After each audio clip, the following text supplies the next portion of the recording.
Kelsey Jensen here. Today we are going to make some Golabki soup, which is a cabbage roll soup with little mini meatballs in it, and some persimmon persimmon muffins.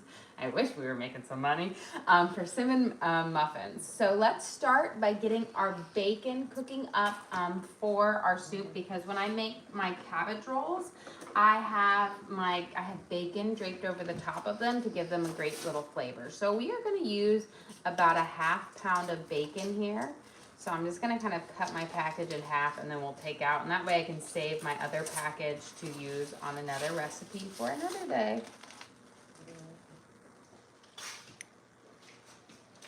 And we're going to snip these guys up into small pieces, and we're going to let them kind of cook up for this. And I just find it's easier to use kitchen shears than to try to cut it on a cutting board. And then you can just pop all of these into the sink when we're done with them. But we're just gonna cut it little strips, and as it starts to cook, they'll break apart, so you don't have to worry about separating them. But this is gonna give you that nice bacony flavor that I always put on my cabbage rolls. Here. And you could always use a little bit less, but bacon, gotta love bacon. And I feel like the bacon just plays really well with the cabbage, and it's just gonna make it delicious. So let me wash my hands real quick.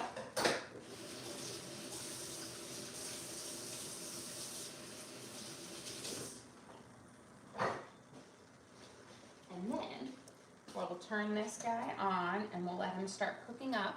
And while we're doing that, let's work on our muffins. So I have some very ripe persimmons, which is perfect because I'm gonna scoop them out. And we need about a cup of persimmon mashed up.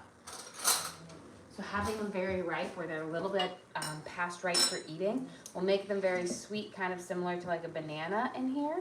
And then we're gonna scoop out the really delicious flesh, which has kind of a nice, sweet honey type base for it.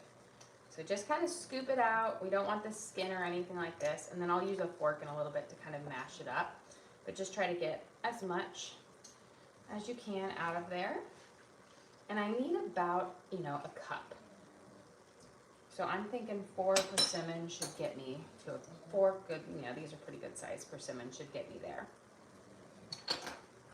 And then we're gonna season it up with some kind of good fall spices. We're gonna use some cinnamon, pumpkin pie spice, and ginger and vanilla to really get these, enhance the flavors and get them, whoop, a little messy there, going there. Lovely.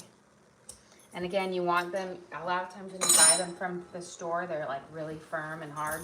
You need to let them soften up for this so that they can mash up nicely. Here. And it's really easy to scoop out. They're not too difficult to scoop out. The flesh, as long as it's nice and ripe, the flesh comes out fairly easy.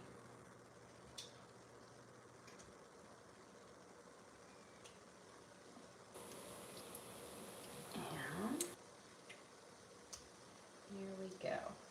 So let me toss these guys, and then I'm just going to use my fork to really mash it up to get them nice and kind of smushed so that you can put them in our muffin without having super chunks. You could always pop it through like a blender or a food processor or an immersion blender to get it more into a puree, but I find just your good old fork here is going to get you there. Now this is going to be for our persimmon muffins. We are going to add some sourdough discard in here just to give it, you'll be able to use a little bit of it. And I feel like it makes muffins so moist when you do that. Okay, we've got these pretty fairly well mashed up. Think about like a banana. They don't have to be completely pureed. We're going to add in a ½ cup of butter, which is 1 stick of melted butter. Grab my spatula here. Mix that up. And let me grab some tongs here to give this bacon a little bit of a toss. Now that my Dutch oven's warmed up, I'm going to turn this down to about a 5, so smack dab in the middle. Just use your tongs here to break up a little bit of that bacon. And the bacon is going to be absolutely, just add this lovely flavor to our soup. You got a question? What do persimmons taste like? They've got a kind of a sweet, honey, kind of tangy flavor to it. Let me grab a little piece, that way I can describe it even better. It's got this sweetness to it, and I want to say it's more mellow. It's not a strong flavor. There was a little bit of butter in there as well. I realized I put the butter in there. But I'm trying to describe what other fruit it's very similar to. Someone offered a mix of a pear and a cantaloupe. Yes, I can definitely see that. I'm going to say it's such a unique flavor on there. It's sweet and mellow, but it's, so it's not a super like astringent flavor. And it plays really well with fall spices, but yeah, it's hard to describe on there because it has an interesting texture to it. And then you've got these, I don't know, it's just hard. I'm not very good at describing things when I don't know, when I don't have a really good comparison for it. Okay, we're gonna add in a cup of brown sugar. You could use white sugar for this, but again, I'm laying in on the fall spices and brown sugar just goes better with that.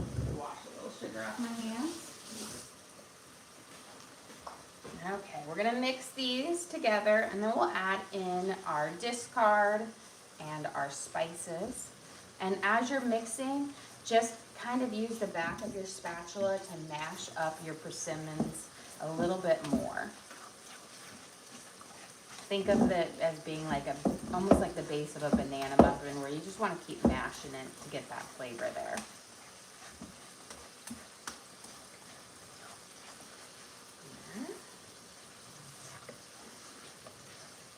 You know what? They kind of remind me of a sweet papaya. That's what I feel like. It's kind of like I know, it's a random fruit. You probably haven't had a papaya if you haven't had persimmons.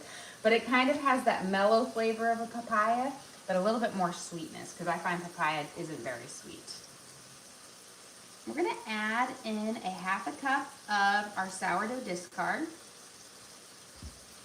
which is good because I need to feed these up and get a loaf going, or a couple loaves going. I think I want to make soup bowls this week for this. So let's add in a half a cup of our sourdough discard.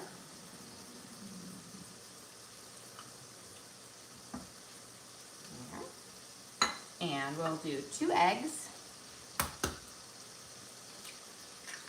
So 1, 2. Yo has a question for you. What's for dinner tonight? Well, I did go shopping today. That means I have too many options to figure out what exactly is for dinner tonight.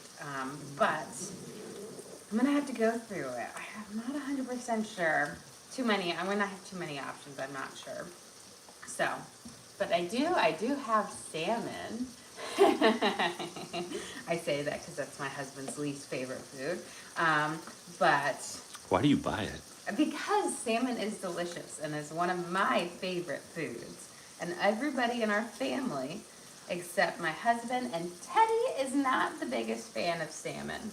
He sometimes eats it, and then sometimes he tells me he doesn't like it. So I don't know if he's truly made up his mind about whether he likes it or not. We're gonna add in, let's do our baking soda first. We're gonna add in a teaspoon of baking soda.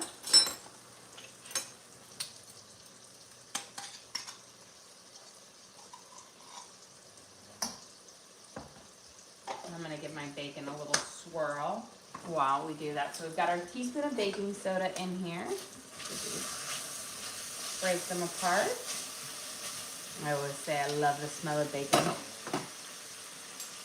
Okay, teaspoon of baking soda, again. A half a teaspoon of salt. We're gonna do a half a teaspoon of ginger, though if you love ginger, you can go up to a teaspoon, works well, but I prefer more mild on the ginger side, so it's not too much like a gingerbread. But a half a teaspoon of dried ginger, or ground ginger, I should say. And then we're gonna do a teaspoon and a half of pumpkin pie spice. Hey, yo, question. Do you bake from memory or do you have recipes? I have base recipes that I kind of are like what I have memorized for the most part. And then I kind of just change up the spices and make it for it. So this base to this recipe is kind of like my applesauce muffin, pumpkin muffin, persimmon muffin. It's kind of that base to it, and then I tweak the spices for what it is. So, and then when I go to make my recipe cards for it, I'll sit there and I'm like, okay, what did I tweak up for this time to remember it for it? But yeah, I have most of them memorized for the most part. Now it's making sure it stays in my head on there, and for it. But you know, I just change it up with the spices. You can really use, if you have a good base recipe, you can do so much with it. So 1.5 teaspoons of pumpkin pie spice, and then 1.5 teaspoons of cinnamon. So we've got a lot of spices in here, and then we're also gonna add in a teaspoon of vanilla.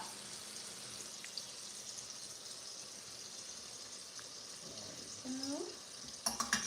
And therefore we get, like when I make my pumpkin muffins, I use just all pumpkin pie spice for it. But I like the kind of the mixture of it so it doesn't fall too heavily in the pumpkin pie spice. And then we add that ginger there to get kind of, you know, a little bit of that Christmassy flavor in. You could also add in some cloves if you wanted to. Okay, we're gonna mix these in now because once we add our flour in, we wanna minimize the amount we mix so that our muffins stay nice and fluffy. Okay.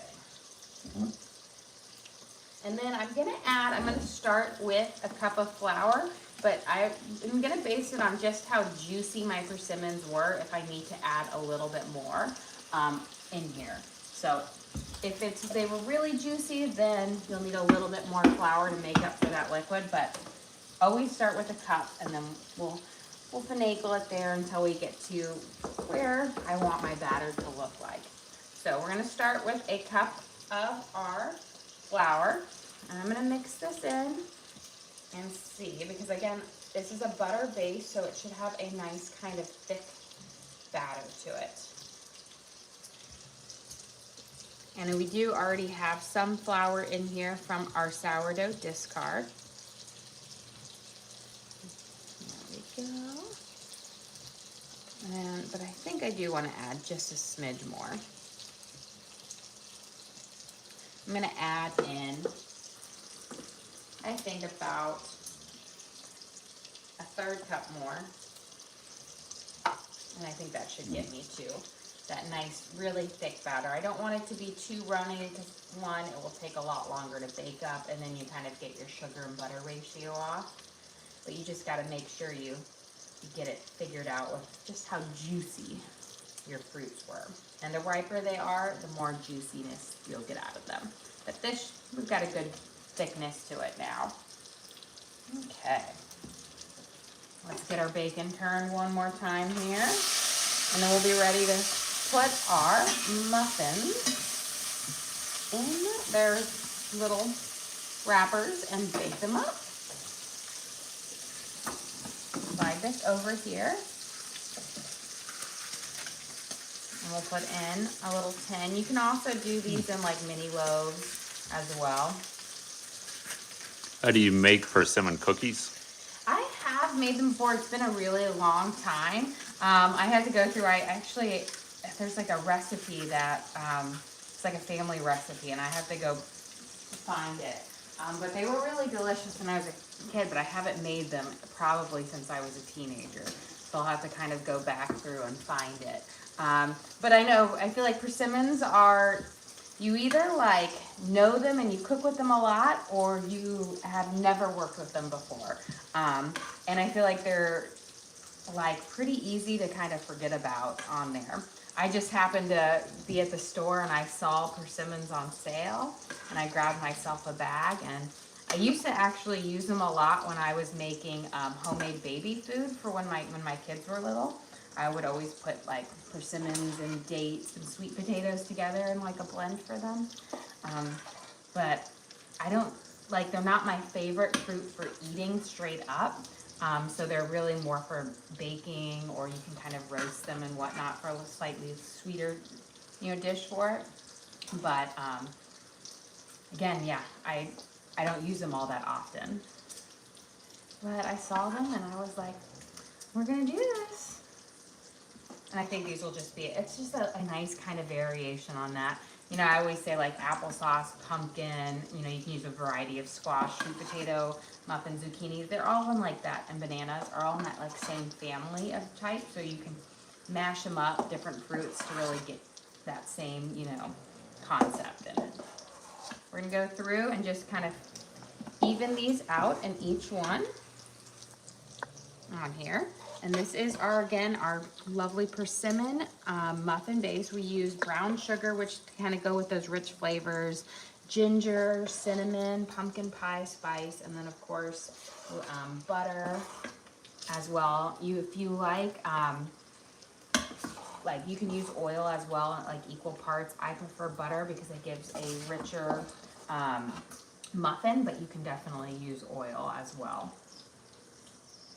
Okay, let's finish these guys out. Just got a little bit more in each one. And then we're gonna pop these in the oven at 350, and we're gonna bake them for about 20 minutes. Now again, depending on just how much moisture is in that fruit, it might take a little bit longer, but 20 minutes is always my base bet for this.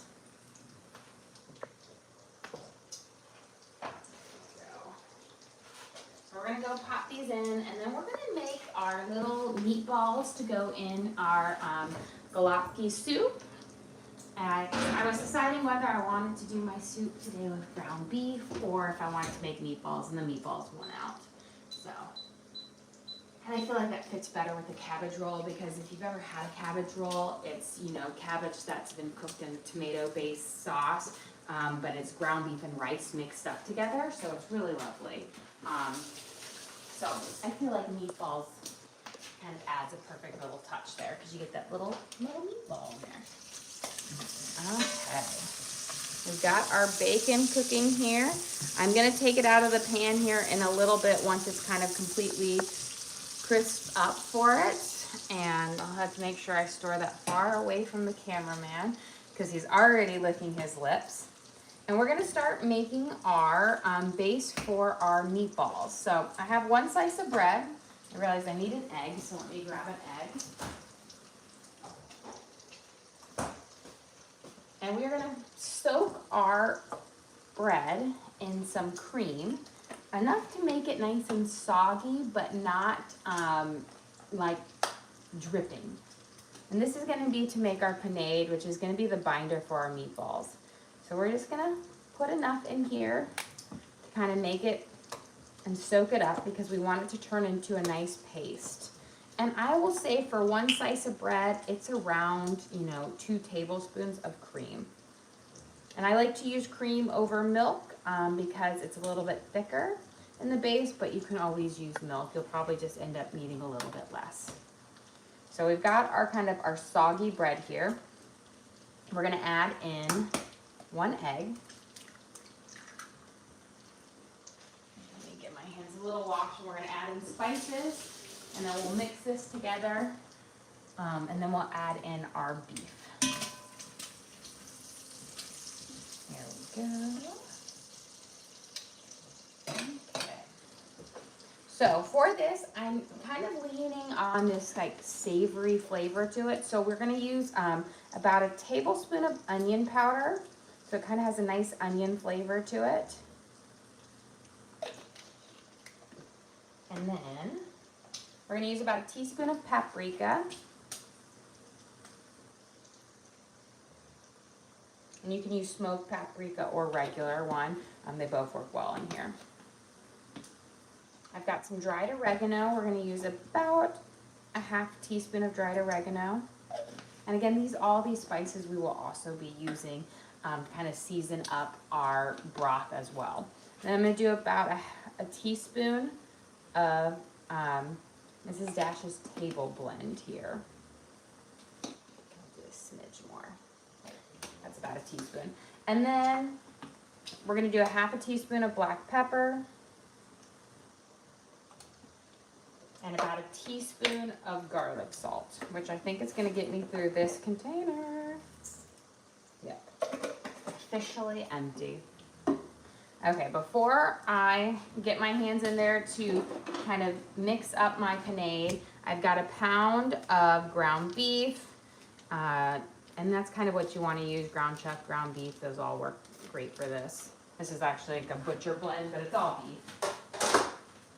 So we're gonna go in here with our hands and we're gonna kind of squeeze and make a paste with all of these herbs just like that. And this is gonna be the binder for our meatballs. And since I'm using just 1 pound of meat, you only need 1 slice of bread and 1 egg. And that's kind of my rule of thumb is for every pound of meat, it's a slice of bread and an egg. So once you've got this nice kind of flavorful paste, and this is gonna season and bind the meatballs together, you can add in your pound of meat.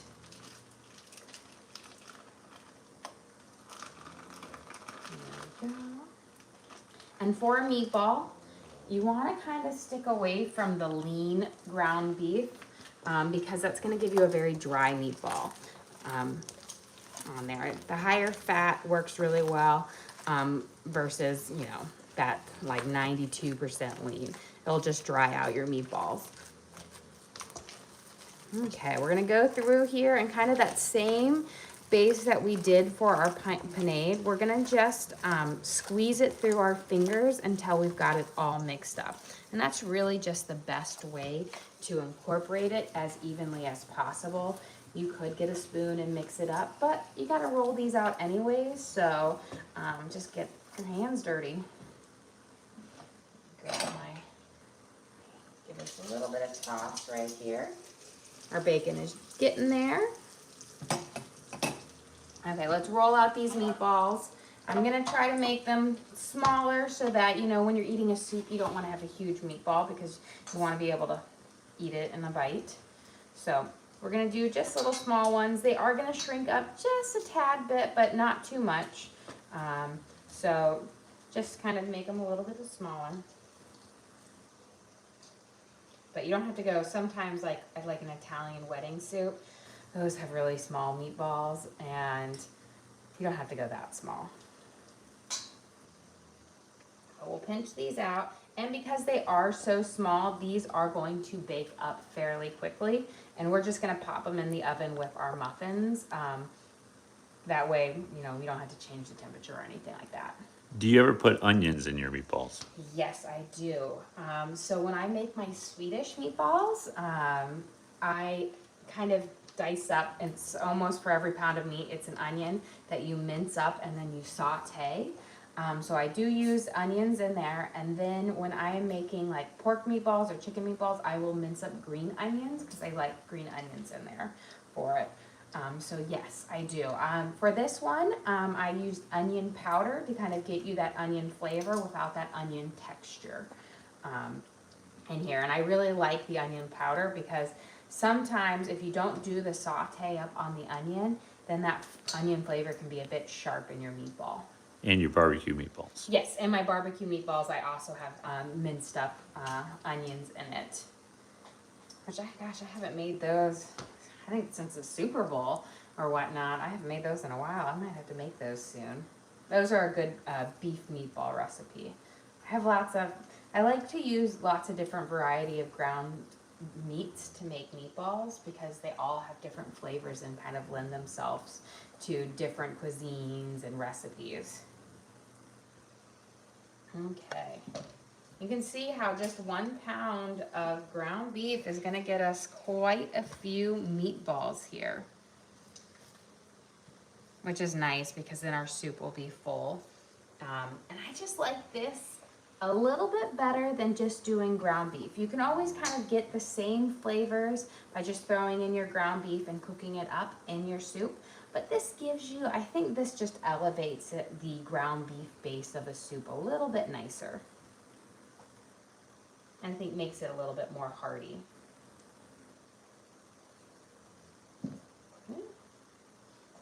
Okay. Running out of room on here. It all starts out nice and then I'm like, I've got to get them to fit, so just throw them in.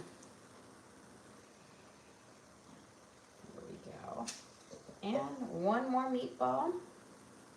I'll steal a little bit for that guy because he's kind of fat. And get these in. I'm gonna go wash my hands. We'll be able to pop those into bake here.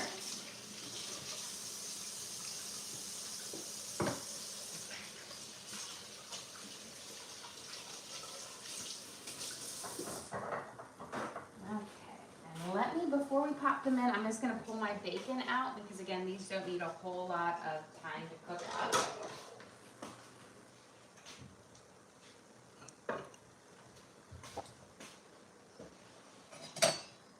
So, our bacon's pretty crispy. I don't want it to be completely crispy like you would with a, like eating like fried bacon for breakfast.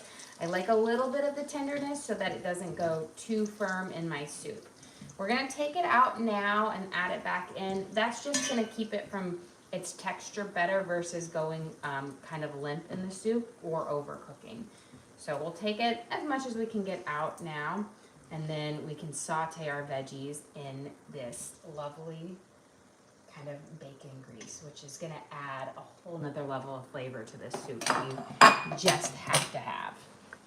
And then we're gonna go pop these in the oven, our little meatballs in the oven, and we can take a quick peek at our muffins as they're cooking. They're about halfway done baking. But they are looking pretty good so far. Let's slide these guys right next to them, keep them company. And they will they'll be done at the same time as the muffins, maybe even a little bit sooner, but with meatballs, you don't have to worry so much about overcooking them. They've got a minute before, a good time before they get overcooked. But we'll just throw those in our soup at the end, so they don't need to have an additional kind of cooking time on it. Okay, now that we've got our bacon out, we are going to dice up a yellow onion and start to kind of saute it up. Our vegetables that we're going to be using here is pretty much onion, cabbage, some carrot, and a little bit of celery. I like the carrot and the addition of celery, which I don't actually use in my cabbage rolls because they get a little, like they add a great flavor to the broth. So, we'll get this here. Just mince it up nicely so that we can kind of get this going. Yeah. And we'll give these a quick little stir in. Let me grab a spoon. We'll give them a nice little stir. Kind of bring out their flavors. There. Okay, and now let's get our carrots peeled, and we'll mince these up and kind of get them going. So I'm gonna say a mince. We're gonna do a small dice on these because I want them to get nice and tender. And again, they're really adding an enhancement to the broth, but they're not a full staple in here. But it's just a great way to squeeze in some extra veggies as well. And there is like a vegetarian, I know typically cabbage rolls are not vegetarian, but there is a vegetarian version where you actually do stewed carrots and you wrap the stewed carrots up in the cabbage. And then you kind of, stew it all in the tomatoes, and it gives it like a nice tender flavor. And you've got that bulk from the carrot on the base for it. We're going to do a nice kind of small dice on these, and that way they can kind of get nice and tender fairly quickly.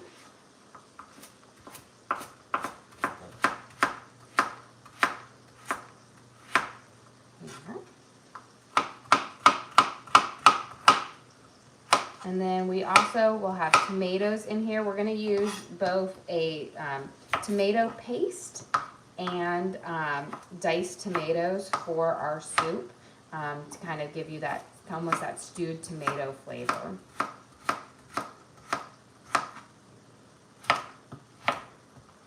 And get these guys in there.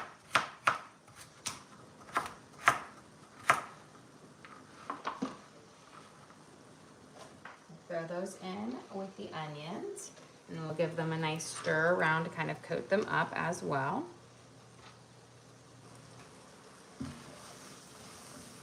Here. I'm going to turn it up to about a 6 now, now that we've got some more veggies in here kind of cooking off. And then for our celery, again, we don't need a whole lot of celery for this. It really just adds a great flavor to the broth, but again, I don't want it to kind of take away from the cabbage or the little meatballs. So it's gonna be about, I think, maybe 2 stalks here. I'm using these little small bits, including the leaves, because the leaves add a really delicate celery flavor. So they're really lovely to add into soups as well. I know a lot of places you can just buy the celery hearts, but the leaves are a wonderful addition. So don't just peel them off or get rid of them. Just cut them up and throw them in there as well. And again, a nice small little dice on here so that they aren't overpowering, but will add that wonderful flavor. Okay. Let's give this a quick little stir in here. Coat it up, and then let me grab, I realized I didn't grab my rice. I'm gonna grab my rice, and that way we can start kind of sauteing it just a little bit for it. Where do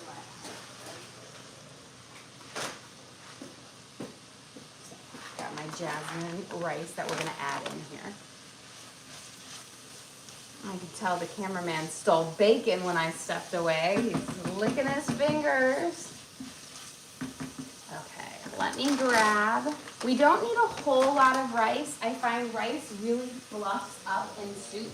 So I kind of avoid going too much rice, and I go rather on the smaller side. Also, sometimes rice gets too fluffy, that it's also nice to just cook rice and serve it on the side and then pour your soup over your rice. But we're gonna add it in here because this isn't we're not using a lot. I'm just using about a 1/2 cup of rice. I am gonna give it a quick rinse. That way just to kind of get off some of that powdery mix to it.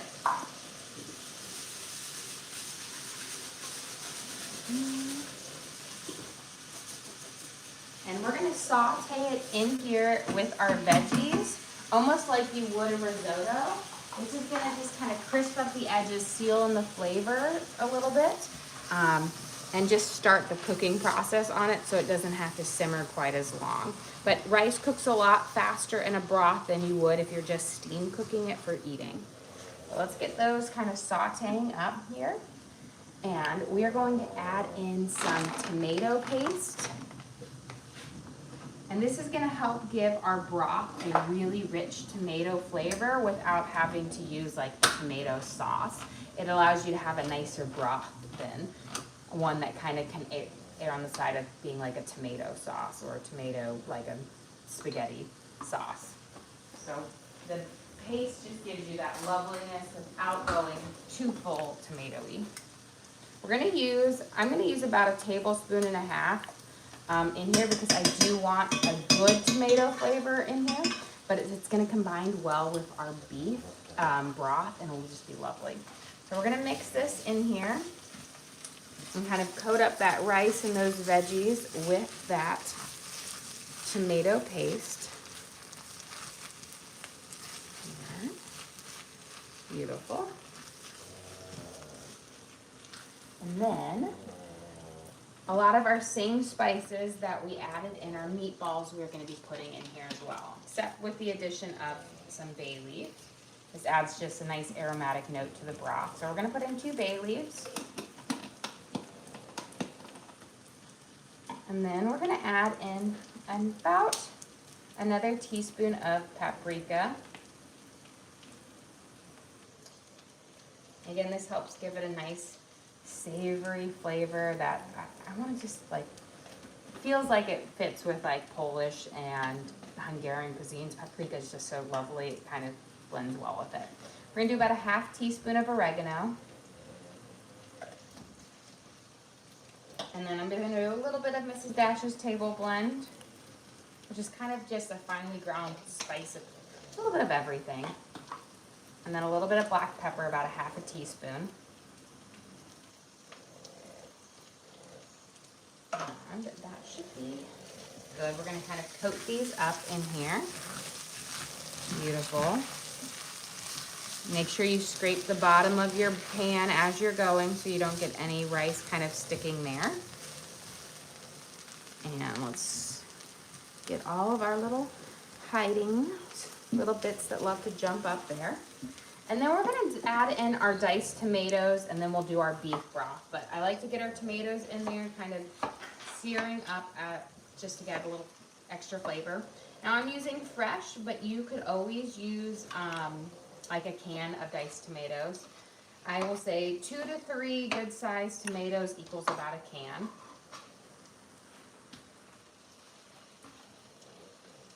Go. And I think I might be able to get away with just 2 because these are fairly large. If you're using like the little plum tomatoes, you might need like 3 instead of that, but I think these 2 is gonna get me close to a can of diced tomatoes. And I always like to saute them up just a little bit because it helps, you know, deglaze the spices on the bottom of your pan, kind of get them off, and just allows them to kind of marry nicely into your broth. So we get a little bit of those tomato elements from the tomato paste as well as the diced tomatoes.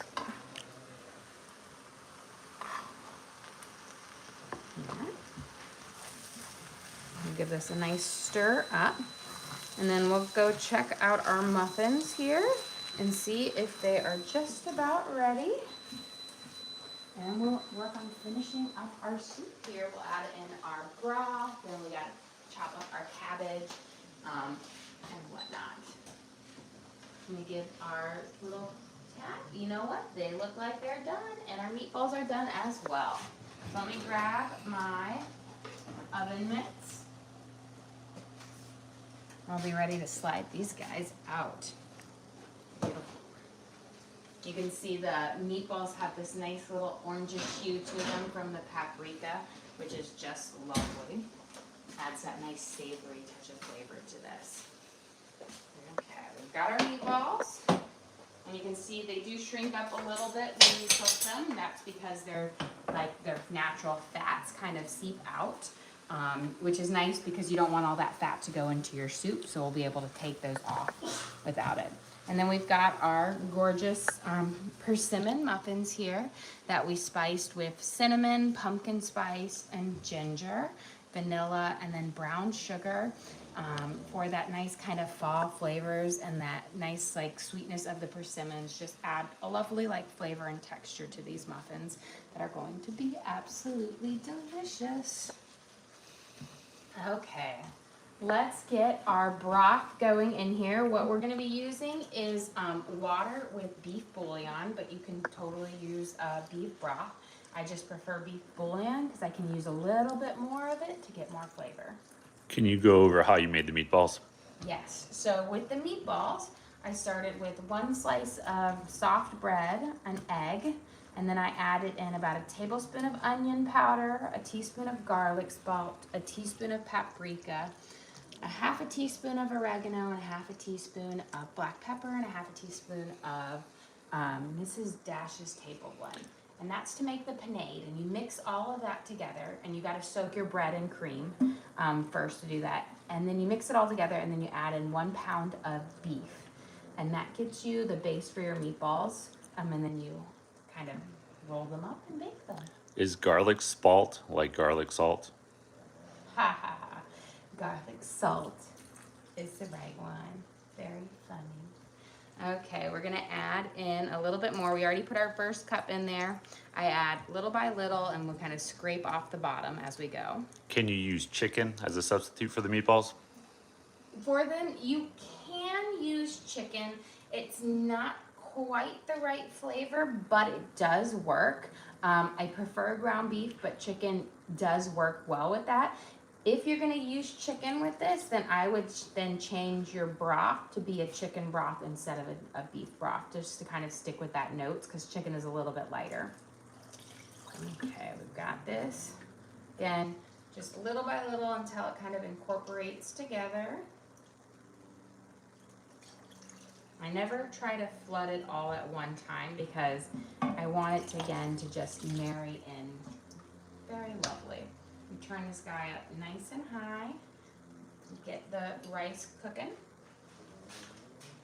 And let's get our cabbage going up. So typically, you can actually use whatever color cabbage you want, but I always made Golabki, we always called it Golabki growing up, although it's Golabki. But we always use green cabbage, but I have purple cabbage here and it does the same thing, except it's going to give my broth a little bit more of a purple color to it. But we are going to chop up some of our purple cabbage to add in here. The cabbage doesn't need long to get nice and tender in our soup. Now, the only thing with the cabbage is make sure you cut it up into, don't shred it because you want, kind of good chunks of cabbage, but you do need to make sure that you cut up the leaf so that you're not like grabbing a giant leaf and trying to eat it. But don't shred it. So kind of that in the middle. Shredding, I just think, makes the cabbage too small where you don't really get that good elements from it. Here we go. And I'm just gonna break apart these chunks. That way it breaks apart a little bit easier in our soup. There we go. For this. Oh, did I lose it? Not yet. There we go. So we've got our purple cabbage here. You can use green cabbage as well for it. I'm using about, I want to say like, almost 3 cups of it, because this is kind of that base for it, because with the cabbage roll, you have your, your beef and your rice mixture wrapped up inside that cabbage leaf. So you want a good amount in it to really give you those flavors. And then I realized I haven't added in my beef bouillon yet, so let me grab that as well. Be a very bland soup without it. And we're gonna add in a big kind of heaping spoonful of this. It's gonna be like around a tablespoon, a little over. Several people in the chat have said they switched to garlic salt because of you. Oh, good. I'm going to convert everybody because garlic salt is so good. I feel like it is a really simple way to elevate your cooking without doing much. It's just switching it out. Just that little hint of garlic just can add so much flavor. Okay. Let's get this guy. We'll give it a good taste. Has very lovely little notes to it. I think I want to add a smidge more, so let me wash my spoon. I'm going to add a little bit more bouillon to it, because again, we had that tomato, so I want to season up, and I don't want it to be bland. Nobody wants a bland soup. Okay. That should be good for this. And then we're going to get ready to add in our meatballs and our bacon for it. And we're going to make a nice lovely glaze to go on top of our muffins.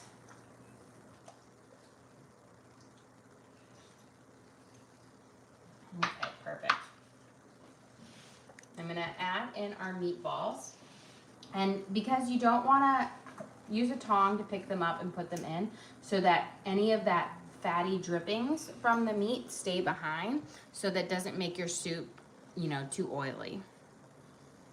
But these, again, are just a lovely kind of a beef meatball. I felt like it was a nice little twist instead of just doing ground beef, like sauteed in your pan. This gives you a little bit more of that cabbage roll feel to it. So we'll get these guys in here. And it's just 1 pound of meat, but 1 pound of meat can make a lot of little meatballs here. And with a soup, you want to go on the smaller side. If you make your meatballs too big, then you're like having to use like a fork and knife to eat your soup. I've made that mistake before, because a lot of times when I go to make meatballs, I get fatigued in making the meatballs, so they get bigger and bigger and bigger.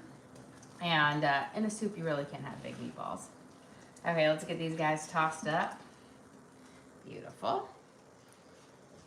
And then we'll set these over here, and then we are going to make our glaze for our things. I feel like with these, a wonderful brown sugar glaze is gonna work really well with the persimmons and the spices that we use.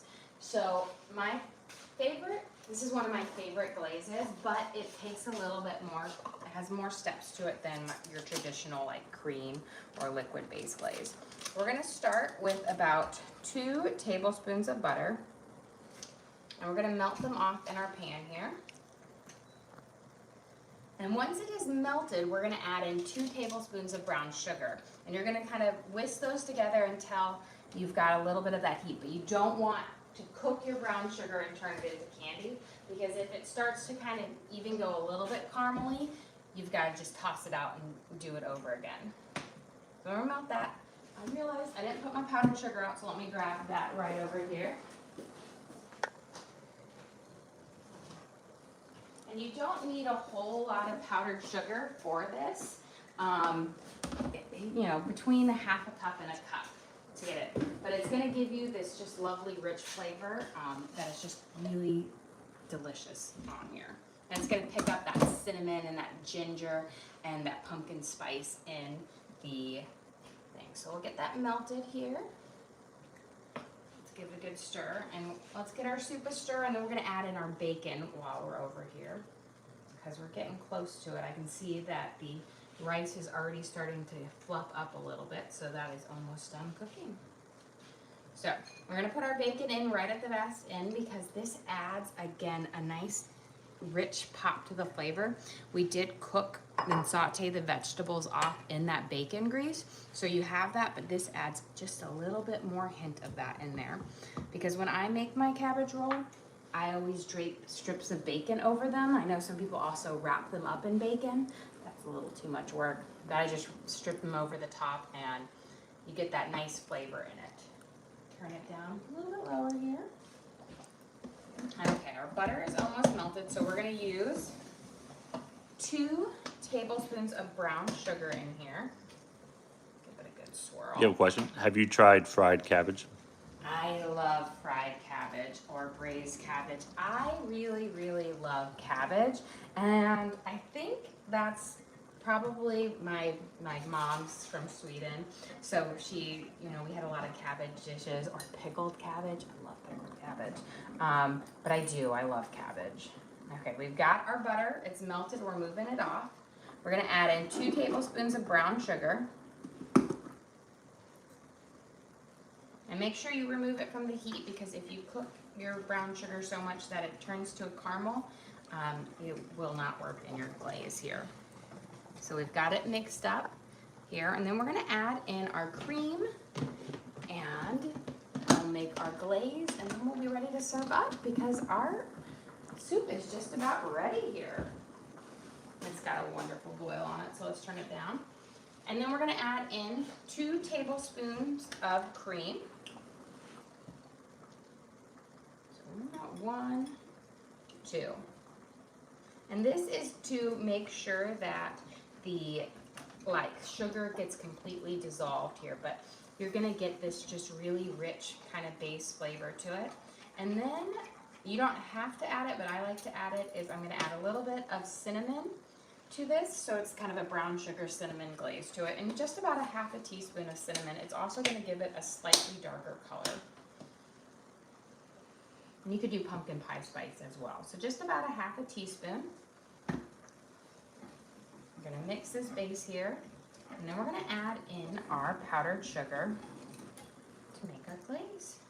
But you don't want to do it in the hot bowl, or it's going to incorporate in too much powdered sugar. So, I'm going to turn this down again. We're going to pour it into here so that we can whisk it without it kind of melting it too much. And then start with a half a cup of powdered sugar, and then we'll slowly add it until we get the consistency I want. Always start with less and add up, because it's much easier to keep adding powdered sugar than it is to add more liquid. we'll whisk it in here. And you can see how it's coming together just lovely. It's got this just great kind of rich brown color to it from the brown sugar and the cinnamon, which is just gonna add so much flavor to the tops of these. And we're gonna, when we get to right around the consistency of glue, you don't want it to be too viscous or it will run right off. There we go, that's about a pretty good one.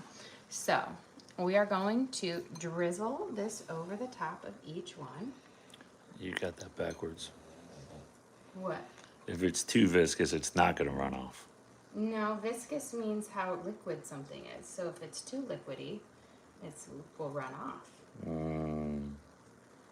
I think it's how thick and sticky it is. Well, we'll just have to consult the dictionary when we're done, and I will make sure everyone knows that I was right again. You should see us when we play Scrabble. I love that game. And you want to know why I love Scrabble, guys? Because out of all the years that my husband and I have played, he's only beat me once, and it was on our very first date. He has never beat me ever since then. And it's not that I just beat him by a little. I slaughter him. That being said, I think we should play some Scrabble. Okay, we've got our brown sugar glaze over the top of our persimmon muffins. Our soup is ready here, so I'm gonna give this just one more stir. You can kind of see how much that rice has puffed up now. Beautiful. And our meatballs, so let's serve up. Surround.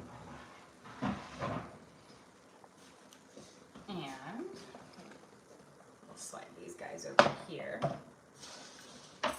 That way we have a nice little space for it.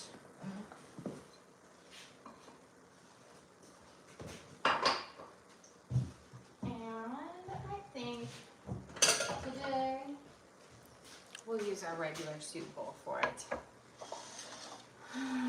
Whatever. My husband's still wrong. Yeah, I don't like having phones.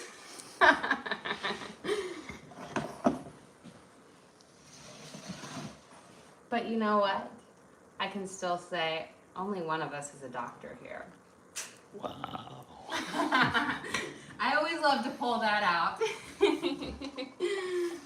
Okay, for lunch today, we have our cabbage roll soup, or our Golabki soup. We made a rich tomato broth using tomato paste, beef bouillon, and diced up tomatoes.